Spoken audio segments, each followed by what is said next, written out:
Hello dear students, welcome to ASC starter. मैं आपको इस वीडियो में क्लास 9 का मिड टर्म का डीओई की तरफ से जो प्रैक्टिस पेपर इशू किया गया ना, इसी के रिगार्डिंग आपको पार्ट 3 वीडियो को प्रोवाइड कर रहा हूँ। मैंने आपको पार्ट 1 पार्ट 2 प्रोवाइड कर दिया, डिस्क्रिप्शन में लिंक है, आप वो देख लेना। ठीक है, तो हम पार्ट 3 इस वीडियो में स्टार्ट कर रहे हैं जो कि फिजिक्स के रिगार्डिंग है। ठीक है, तो देखिए कह रहे एक कार विराम अवस्था से शुरू होकर एक समान त्वरण से गति करती है। मतलब एक गाड़ी रुकी हुई है, कार रुकी हुई है, वो अपनी स्पीड बढ़ा रही है, यानी कि उसमें एक समान त्वरण है। मतलब त्वरण पता है किसे कहते हैं? वेग में परिवर्तन की दर को त्वरण कहते हैं। तो ये कह रहे जब त्वरण बढ़ता है, ठीक है, क्योंकि वो एक समान त्वरण में जा रही है, यूनिफॉर्म एक्सेलरेशन है, और वेग बढ़ रहा है, इसका मतलब तो ये कह रहे कौन कौन सी राशियों में जो है ना इस पर प्रभाव पड़ेगा वो बढ़ेंगी। तो ये सारी चीजें बढ़ेंगी। ठीक है, तो इसका आंसर क्या डी आ जाएगा। फिर नेक्स्ट है, ये कह रहा है अगर 2 किलोग्राम द्रव्यमान है और वस्तु का वेग इतना है तो उसका संवेग कितना होगा। देखो, आपको ना फॉर्मूले याद होने चाहिए। तो फॉर्मूला P, संवेग का सिंबल P होता है, P इजिकल टू होता है mv। तो m कितना दे रखा है आपका 2, और v कितना है 4, तो ये कितना आ गया 8 किलोग्राम मीटर पर सेकंड आ गया। आपको ऐसा यूनिट भी अच्छे से आनी चाहिए और आपको सारे फॉर्मूले भी याद होने चाहिए। देखो, ऐसे यूनिट अगर आपको नहीं पता तो मैं थोड़ा सा बता दूं। जैसे दूरी की क्या होती है, मीटर होती है। बल का क्या होता है ऐसे मात्रक, बल का न्यूटन होता है। इस तरीके से सारी ऐसी यूनिट आप लिख रहे हैं ना, बुक में सारी मेंशन की गई है चैप्टर वाइज। ठीक है, यह मैंने एक शॉर्ट वीडियो एक साल पहले डाली होगी तो उसमें आपको मिल जाए। नहीं तो आप लिखो कि क्लास 9 की ऐसे यूनिट, तो कोई भी वीडियो आएगी आप देख लेना। ठीक है ना, तो आपका बस ये है कि आप अच्छे से स्टडी करो। तो द्रव्यमान की होती है किलोग्राम, ठीक है, भार की होती है न्यूटन। ठीक है, ऐसे ही संवेग की क्या होती है, संवेग की होती है मीटर पर सेकंड, और आगे लग जाएगा किलोग्राम। ठीक है, जो हमने यहाँ पर पढ़ा है ये।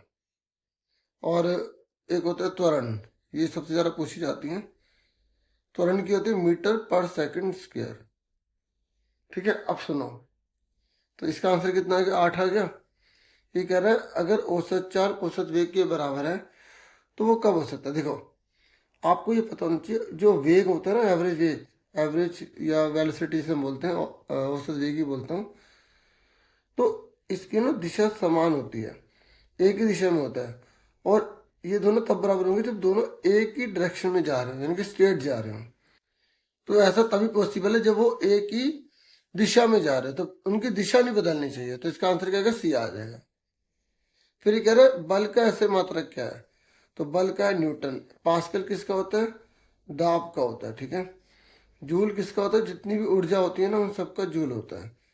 वाट किसका होता है, शक्ति का होता है। तो मैंने इनके ये भी लिख दिए। फिर इसका आंसर तो बी है। ठीक है, ये कह रहा है जब किसी पिंड पर दो समान और विपरीत बल कार्य करते हैं तो कुल बल कितना हो जाता है, शून्य हो जाता है। इसे संतुलित बल कहते हैं। और किसी चीज को हिलाने के लिए कौन सा बल लगाना होता है, असंतुलित बल लगाना पड़ता है। ये कह रहा है सदिश राशि इनमें से कौन है। तो सदिश पता होता है जिसकी दिशा होती है, जो एक ही दिशा में चलता है। ठीक है, तो वेग है। बाकी गति, दूरी और ये जो पथ की लंबाई है, ये अदिश राशि कहलाते हैं। तो देखो, एग्जाम में कभी कभी डिफरेंस भी आ जाता है कि सदिश और अदिश में क्या डिफरेंट है। तो आप बता दो कि सदिश दिशा सहित होता है, इसमें दिशा होती है, इसमें दिशा नहीं होती। और सदिश का एग्जाम्पल आप दे दोगे, वेग है, ठीक है, विस्थापन है, ठीक है, और आप बता सकते हो द्रव्यमान है। और जबकि अदिश में आप बता सकते हो भार है, ठीक है, चाल है, दूरी है। तो आप इस तरीके से बता सकते हैं। ठीक है, अब उसके बाद अगर हम आगे देखो, ये भी गति लिखे ना, या गति भी लिखना। ठीक है, हो गया। उसके बाद नेक्स्ट क्वेश्चन देखो, यहाँ पर 31 के बाद है,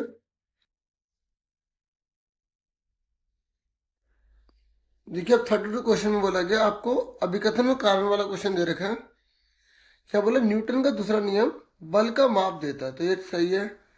अगर बल द्रव्यमान और त्वरण के गुणनफल के बराबर होता है, अगर फोर्स जो है वो मास इंटू एक्सेलरेशन के बराबर होता है, तो आप बोलोगे बिल्कुल ठीक है, तो दोनों ठीक है, रीजन भी ठीक है, तो इसका आंसर ए आ जाएगा। उसके बाद ये नेक्स्ट है यहाँ पर, ये कह रहे हैं वृत्ताकार पथ पर स्थिर गति से गतिमान पिंड को त्वरित कहा जाता है। देखो जब कुछ चीज गोल घूम रही है ना, तो ये त्वरित बोली जाती है, बिल्कुल ठीक लिखा है।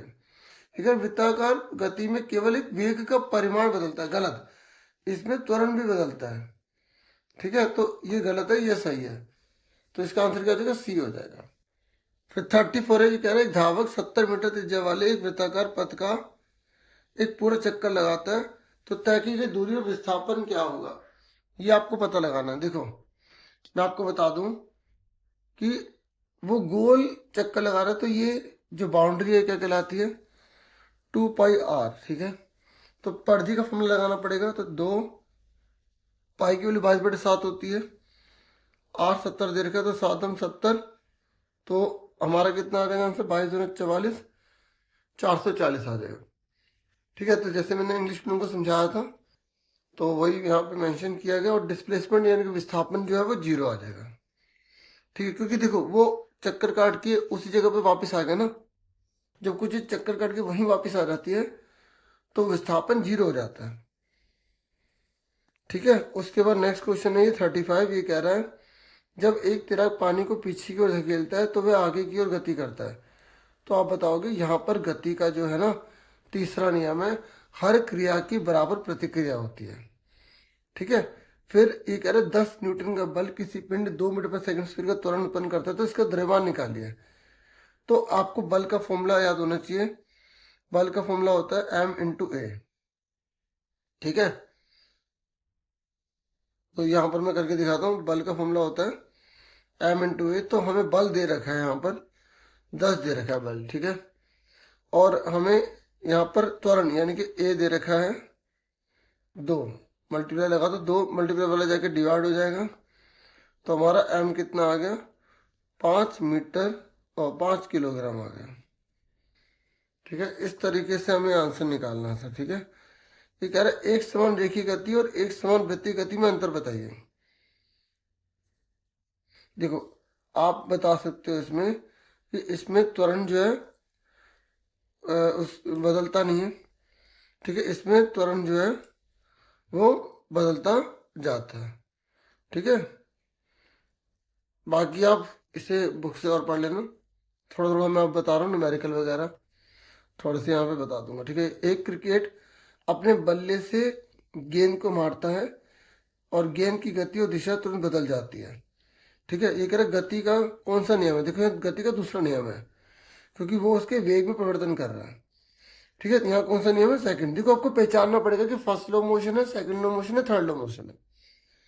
ये कह रहे यदि गेंद पर अधिक बल लगाया जाएगा तो क्या होगा, तो बोलोगे वेग बढ़ जाएगा।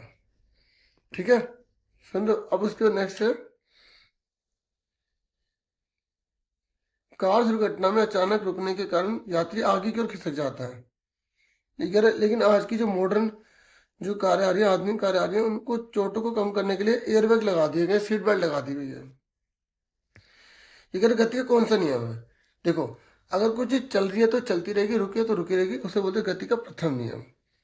तो एग्जाम में आना जरूर है, प्रथम नियम, द्वितीय नियम, तृतीय नियम, तो आपको अच्छे से पता होना चाहिए। पहला नियम ये होता है कि कोई चीज चल रही है तो चलती रहेगी, रुकी है तो रुकी रहेगी, जब तक उस पर बाह्य बल न लगाया जाए।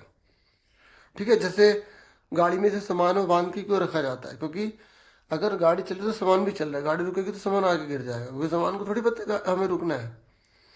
तो गति का पहला नियम होगा। ऐसे पेड़ के पत्ते क्यों गिर जाते हैं, गति के पहले नियम के कारण। जब उसकी टहनी हिलती है तो पत्ते वहीं रहना चाहते हैं, और जिससे उनमें गैप हो जाता है और पत्ते गिर जाते हैं। ठीक है, तो आपको पहला नियम, दूसरा नियम, तीसरा नियम पता होना चाहिए। दूसरा नियम है कि कितना, मतलब जो बल है ना, बल उससे जुड़ा हुआ है।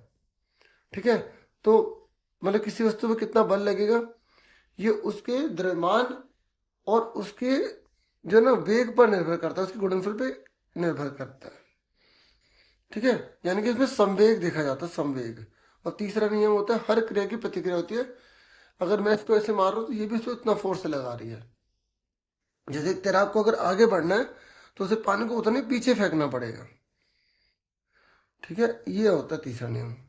देखिए उसके बाद नेक्स्ट है बी, एयरबैग और सीट बेल्ट चोट को कैसे कम कर देते हैं। आप बोलोगे ये ना, जो बल उस समय उत्पन्न होता है उसके प्रभाव को कम कर देते हैं, आप ये बताओगे, इसलिए चोट से वो बच जाती है। टाइम जो है ना बढ़ा देते हैं। ठीक है, जैसे कोई चीज़ ऐसे गिरने वाली है तो उसको धीरे धीरे कर देते हैं। फिर सी और डी में से आपको ये करना है। ये कह रहा है यहाँ पर आप देखो, ये कह रहा है 20 मीटर पर सेकंड वेग से गतिमान 1000 किलोग्राम द्रव्यमान की एक कार 5 सेकंड में रुक जाती है। ब्रेक द्वारा लगाए गए बल की गणना कीजिए। देखो ये पिछले साल पेपर में, उससे पिछले साल काफ़ी बार ऐसा क्वेश्चन रिपीट हुआ है। ठीक है, तो मैं आपको इसको फटाफट शॉर्ट में बता देता हूँ। देखो फोर्स का फॉर्मूला एम इंटू ए होता है, और ए की जगह वी माइनस यू अपॉन में टाइम लगा लेंगे जब हमें वेग दे रखा होता है। ठीक है, तो हमें एम कितना दे रखा है, 1000 किलो दे रखा है। ठीक है, और हमें वी कितना दे रखा है, वी दे रखा है, देखो गाड़ी जो ना वो रुक कर चल रही है। देखो 20 मीटर पर सेकंड वेग से गतिमान इतने कार को रोकना है। अच्छा रोकना है, तो गाड़ी चल कर रुक रही है, और जब चल कर रुक जाती है ना तो u जो है वो 20 है और v 0 माना जाएगा। तो यहाँ पर 0 माइनस 20 लिख देंगे। ठीक है, यार है ना, जब कोई गाड़ी चल कर रुकती है तो चलने वाली वैल्यू होगी और बाद वाली वैल्यू 0 हो जाएगी, यानी कि v मतलब फाइनल वेलोसिटी, u मतलब इनिशियल वेलोसिटी। ये होता है प्रारंभिक वेग, ये होता है अंतिम वेग। तो टाइम कितना दे रखा है हमें, टाइम दे रखा है 5 सेकेंड। तो ये कितना है 1000, ये 20 में 0 के माइनस के 20 बटे में 5, तो 5 चौक 20, तो ये माइनस का 4000 आ गया। ठीक है, तो अगर पूछेगा बल नेगेटिव आ सकता है, बोलोगे आ सकता है। ठीक है, फिर ये कह रहा ब्रेक द्वारा लगा के बल की गणना कीजिए, हमने कर लिया, निकाल लिया ना। ठीक है, फिर ये कह रहा है 5 किलोग्राम की वस्तु पर 25 न्यूटन और 15 न्यूटन के दो विपरीत बल कार्य करते हैं। तो आपको शुद्ध बल निकालना है और आपको त्वरण निकालना है। यहाँ पर देखिए दाएं में 25 है तो प्लस का 25 हो गया, उल्टा लग रहा है माइनस का 15 हो गया, तो नेट आ गया 10 न्यूटन। ठीक है, फिर इसने बोला त्वरण निकालिए, तो त्वरण यानी कि आपको ए निकालना है। तो जब हमें बल दिया होता है तो बल का फॉर्मूला होता है एम इंटू ए। ठीक है, तो एफ हमें कितना मिला, नेट 10, एम कितना दे रखा है 5 किलो की चीज दे रखी है 5, और ए यहाँ पर, तो ये 5 बटे में चला जाएगा, तो हमारा ए कितने का गया, 5 दूनी 10, 2 आ गया। ठीक है, यूनिट लिखना बहुत जरूरी है, तो 2 मीटर पर सेकंड स्क्वायर लिख देंगे। तो इस तरीके से मैंने आपको पूरा पेपर समझा दिया। बाकी और पुरानी जो वीडियोस है वो देख लेना। All the best dear students.